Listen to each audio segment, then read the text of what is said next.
Many emerging markets are floundering, Andy. Let's take a look at Indonesia. The Jakarta stock market up 10% so far this year.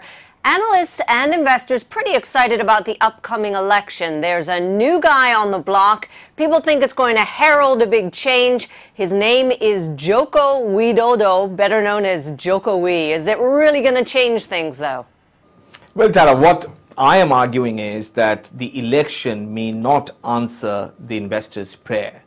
And probably because investors are being a tad too optimistic. Mind you, I'm not forecasting a drop in share prices in the near term. What I'm saying is that the reform expectations were equally high with President Yudhoyono 10 years ago.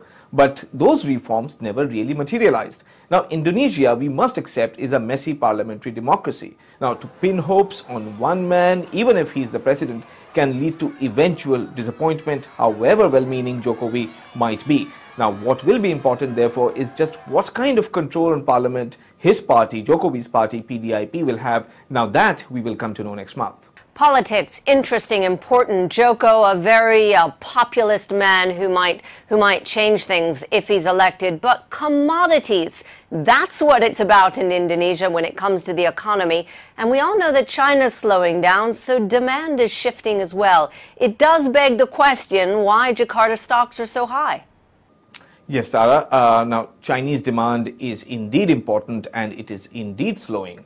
Chinese demand for commodities, that is. And Indonesia, which is a major exporter of minerals, of palm oil and coal and other commodities, now it can't really rely on domestic consumption, which has supported more than 40% of GDP growth in recent years, because you simply can't do that for any length of time without investments. And India is a good case study because India tried to do just that and then it floundered.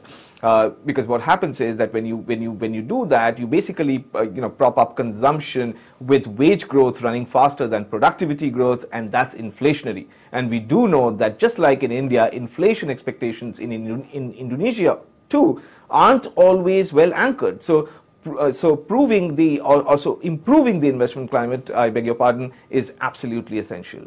Well, let's keep an eye on this. Elections coming up in Indonesia. It's one of the hottest emerging stock markets right now, but there are some key issues that investors should be aware of.